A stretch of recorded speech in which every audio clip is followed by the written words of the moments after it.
Sri Sachidananda Sadguru Sainath Maharaj Ki Jai.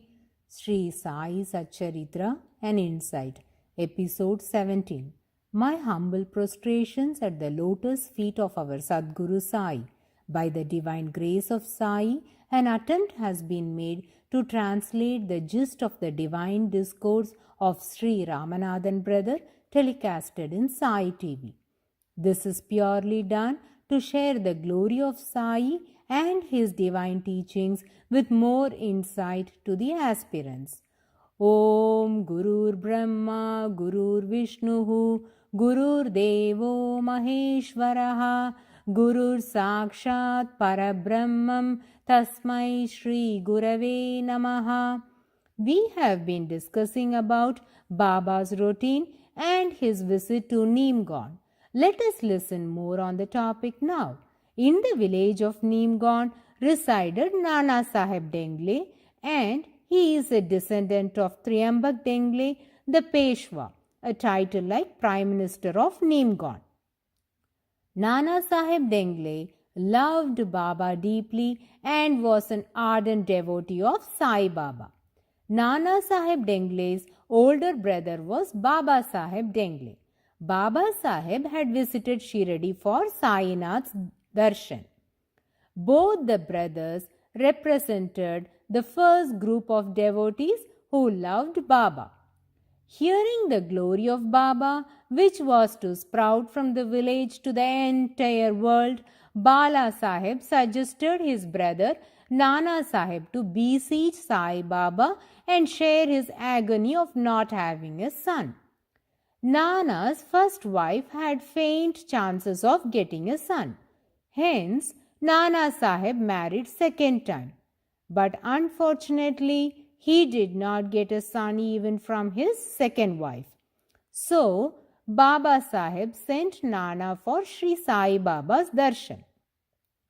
Nana Sahib Dengle went to Baba with his two wives. Baba gave a shelled coconut and blessed the ladies. They tied the coconut to the headpiece of their saris and returned home. By the grace and blessings of Sai Baba, a son was born to Nana Sahib. The grateful Nana Sahib was responsible for spreading Baba's fame far and wide. In Ahmednagar, Nana Sahib used to move much closer with government circles and was having a great influence with the officials. Amongst them, there was a person by name Chidambar Keshav Gadgil who worked as the chitnis, which means the secretary to the district collector of Ahmednagar. Gadgil was devoted to Lord Ganesha. Nana Sahib wrote a letter to Gadgil citing the blessing bestowed by Sainath Maharaj upon him and insisted Gadgil to have darshan of Baba with his family, as that will be a great benediction for them. As a result of which, Gadgil came with his family and had Baba's darshan. Thereafter, he visited Baba frequently. Gadgil also spread the glory of Sai Baba in Ahmednagar and surrounding areas, as a result of which many devotees flocked to Shirdi. Again, it is worthwhile to mention that Sai Baba used Nana Sahib Dengle and Chidambar Keshav as instruments to spread his fame, and the ranks of Baba's followers increased by leaps and bounds. Nana Sahib was one of the foremost devotees of Baba. Hence, he got to experience few leelas of Baba, such as Baba lighting the lamps with water and Sainath sleeping on a wooden plank. In the previous episode, we heard that Baba used a piece of sackcloth for his bed and seat. Those days, the mosque was in a very dilapidated state. The flooring was uneven with bumps and trenches, and rainwater would be stagnant on those trenches. It was not at all a suitable place to stay. Hence, Nana Sahib brought the wooden plank for Baba to use. Baba suspended that plank from the rafter like a swing, fastened at both ends by pieces of rags. The Leela of Baba sleeping on it is discussed in detail in the later chapters by Hemat Pant. So, the wooden plank used by Baba to sleep was provided by this Nana Sahib Dengle. Nana Sahib Dengle possessed a unique talent of understanding bird language. At times, he would say openly the conversation of the birds, and that would be very appropriate. It is believed that Nana Sahib could forecast his mother's demise from the conversation of the birds. Nana Sahib loved Baba, and Baba also liked the company of Nana Sahib. Hence, he trekked to the residence of Dengles, sat in the veranda and chit-chatted with Nana Sahib. A great miracle happened during Baba's visit to Nana Sahib Dengle's house. It is Baba's superior uniqueness that he designates his chosen devotees to portray Thai's divine play.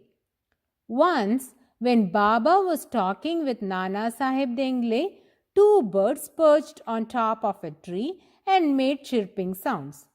Baba noticed those birds and gently inquired Nana, "Nana, what are those birds saying?" As though Baba doesn't understand bird language. Will the all-pervasive and omnipotent Baba not know what the birds are talking? Certainly he can perceive. Nana Sahib Dengle also knew the powers of Baba, but because Baba asked him, immediately he responded that the birds are saying 7 people will die in Shirdi today. Instantly Sai got enraged. As though he was not aware of this news, bid bye to Dengle and started walking at rapid speed from Neemgone towards Shirdi. He marched at the speed of lightning and reached Dwarakamai.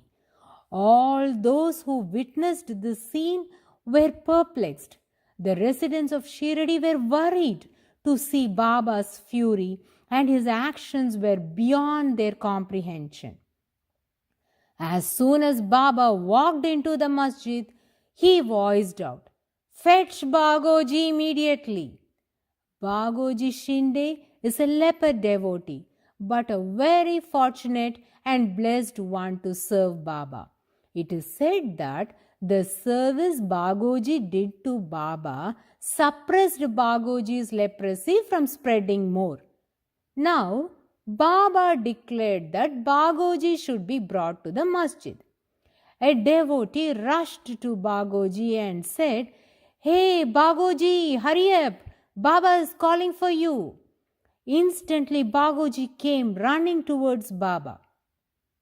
Social implications were high on those days towards a leprosy patient. Those with lepers were isolated, excluded from society, and stigmatized. Some people at the sight of lepers would take a bath. Leprosy was rapidly inscribed in the system of religious prohibitions. The disease was a punishment by God for wrongdoing. So, the attitude of the people towards Bagoji was to either run away from him or instantly take a bath to avoid the disease from spreading on them. Now, as per the dictum of Baba, Bagoji Shinde was approaching Baba. And at the same time, towards the left of Dwarakamai, at a short distance, there was a well. Now, this place is known as Shani Gate, whereas it was an open space then. And that day, cooking was done in a large scale in that open space for mass feeding.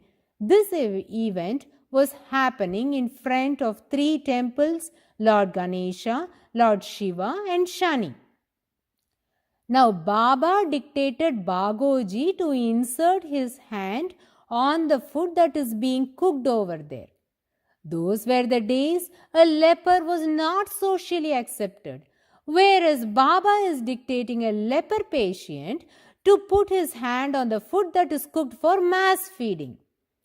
But Bagoji, being an ardent devotee of Baba, instantly perceived that Baba must have given him this task to exhibit his divine play. Hence, Bagoji, the most obedient one, walked towards that place.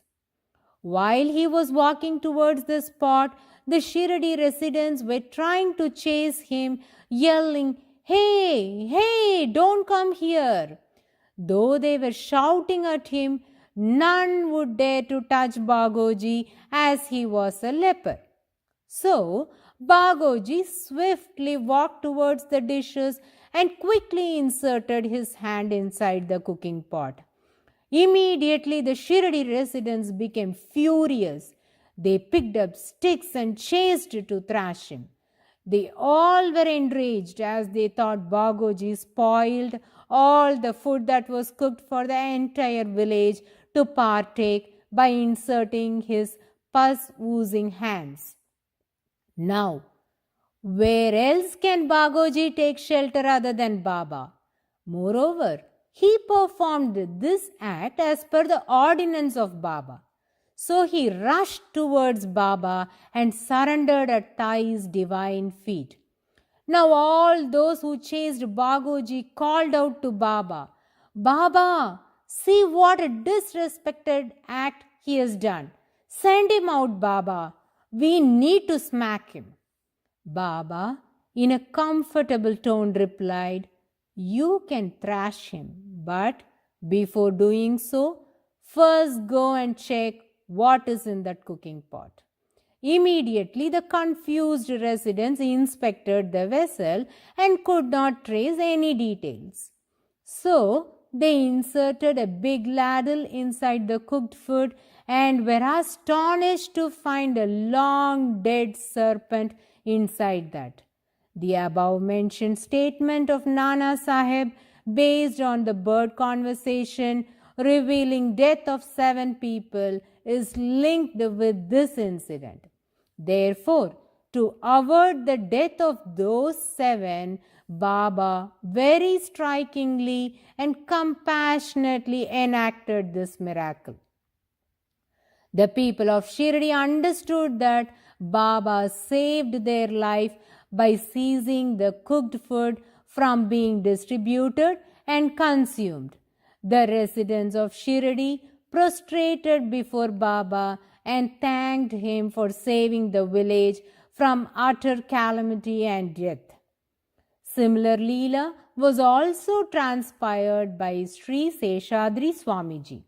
Once, Seshadri Swamiji was trekking in the streets of Tiruvannamalai that had a marriage hall, and wedding was in progress.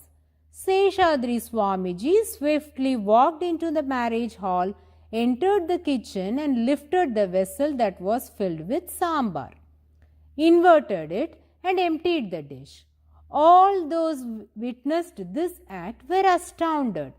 As they were not exposed to the wonders of Seshadri Swamiji, immediately the crowd enquired Swamiji to reason out his action. Seshadri Swamiji calmly pointed his hand towards the empty dish, and the people were bewildered to see a dead serpent in it. All those assembled prostrated before Swamiji and thanked him. These Leelas are apparent that the Sadgurus are always vigilant and keen in protecting this world. Okay, now let's get back to Baba's Nimgone connection. I have mentioned that Baba very fondly chit-chatted with Nana Sahib Dengle in a small mud courtyard seated on a stone. There grew a neem tree on its own. It is a few yards away from the place where Baba sat. It is said to have grown some 20 years after Baba's Mahasamadhi. This tree is luscious, giving shade to the area where Baba sat. Its fresh green leaves are truly not bitter, which is a miracle. Now, devotees, we need to recall that the Gurusthan neem tree under which Baba sat and did penance lost its bitterness. Similarly, Baba sat under a neem tree in Dhupkhed, which has also lost its natural bitterness. Hence, it is never an exaggeration to say this is feasible only because of the supremacies of Baba's penance. Devotees, if you happen to visit Dengle's house, you can feel free to have darshan of the blessed stone and the holy neem tree in Neemgaon. The descendants of Dengle's family are living there. Hence, I sincerely appeal to all the devotees to have darshan of these holy places during their pilgrimage to Shirdi. Baba frequented to Rehata and Neemgaon during his sojourn in Shirdi. Now, Hemad Pant explicates in detail the history of the Padukas that were installed in Gurusthan. In Gurusthan, at the foot of the neem tree, we can have darshan of Lord Shiva with Nandi and the divine Padukas of Sai Baba. This Shivalingam and Nandi were worshipped by Megha. In the later chapters of Sri Sai Satcharitra, we will come across a miracle of Baba instructing Megha to draw a trident, and Hemad Pant had explained it in detail. Let us ponder more about installation of the divine Padukas of Sai. As we are aware that Lord Kandoba possessed one of the residents of Shirdi and declared that this place is very sacred, as the young lad did penance for almost 12 years, and when enquired, Baba affirmed that this is his Guru's resting place. We will now listen to the story of Padukas under the neem tree. There lived a devotee of Akkalkot Maharaj by named Bhai Krishnaji Ali Bakkar. Akkalkot is at a considerable distance from Shirdi. It is near Sholapur in the state of Maharashtra. Akkalkot Maharaj also lived during the same period as that of Shirdi Sai Baba, but was aged than Baba. Akkalkot Maharaj is also considered as an incarnation of Lord Dattatreya. Datta Sampradaya is very popular in Maharashtra, and there are nearly 5 renowned saints of this spiritual lineage, and the first and foremost of them is Akkalkot Maharaj, second is Sainath Maharaj of Shirdi, third is Gajanan Maharaj of Shegaon, fourth is Tajuddin Baba, and fifth one is Manik Prabhu. These 5 spiritual masters are celebrated as incarnations of Lord Dattatreya in the state of Maharashtra. This Bhai Krishnaji Ali Bakkar, devotee of Akkalkot Maharaj, was preparing to visit Akkalkot Maharaj. But before he could go there, he got a vision. Akkalkot Maharaj appeared in the dream and said to him, "Now Shirdi is my resting place. Go there and offer your worship." So, Bhai changed his plan and came to Shirdi. He stayed in Shirdi and worshipped Baba. Ali Bakkar could perceive the supreme godly powers of Baba and was assured that Sainath Maharaj and Akkalkot Maharaj are one and the same. He stayed in Shirdi for almost a period of 6 months. During his stay, he had a thought that there must be some reminiscence of Sai Baba's first advent to Shirdi and his penance under the neem tree in Gurusthan. Hence, he implored Baba with other devotees for his assent to install the Padukas. Baba also bestowed his blessings to go on with their plan, and as a result, the Padukas were installed. Those Padukas are not Sainath Maharaj's, but of Akkalkot Maharaj. When the Padukas were prepared and were given to Baba to bless, Baba blessed those footprints and made a very significant assertion that these are the divine footprints of Allah. Hemant Pant mentions that as per Baba's declaration, the footprints of the Supreme God is being installed in the Gurusthan. Later, Mr. B.V. Dev, a great devotee of Sai Baba, made a detailed enquiry on this matter and published a complete version of the story. The same has been recorded by Sri Gunaji. It runs as follows. Bhai Krishnaji Ali Bakar is a friend of Dr. Rama Rao Kotare of Mumbai. This doctor, his compounder, accompanied by his friend Bhai Krishnaji Ali Bakar, came to Shirdi for Baba's darshan. The three were devoted to Baba. Now, Bhai Krishnaji Ali Bakar discussed with his friend about the vision of Akkalkot Maharaj, darshan of Sai Baba, and his thoughts about installing the Padukas. By his friend, the compounder suggested to take this matter to his master, Dr. Rama Rao Kotare, who would prepare nice Padukas for this purpose. Now, they all decided to make the Padukas in marble, and the expenses for this came to rupees 100. As per the instructions of Baba, these Padukas were installed on a full moon day, the 15th of Shravan, that is on 10/8/1912. Few days before the installation of the Padukas, Baba received a money order of rupees 25 as an offering from a Parsi devotee named Pasta Seth.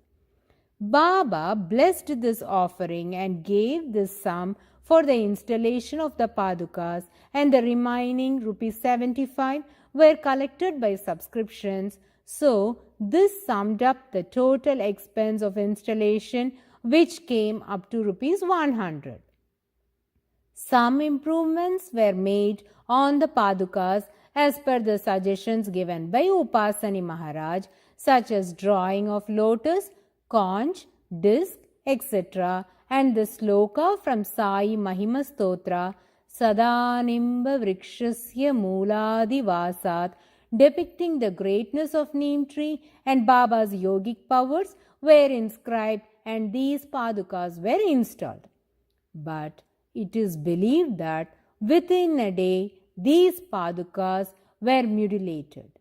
A devotee named Nanavali had damaged it, and when this news was taken to Sai Baba, Baba had advised them not to worry about that and to install new set of Padukas.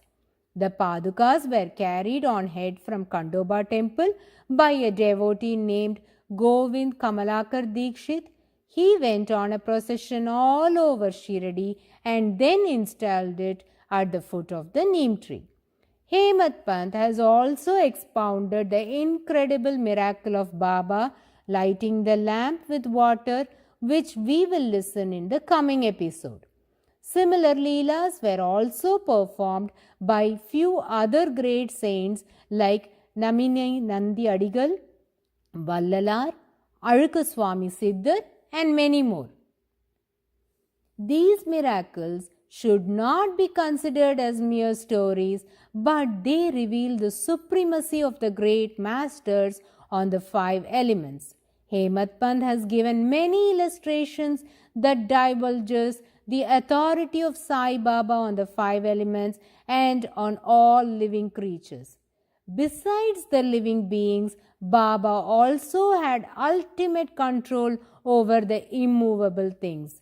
In fact, it is very apt to use the term Adinam, that is God decreed, which means all the creations are under the dictum of the Supreme Brahman, Sai Baba.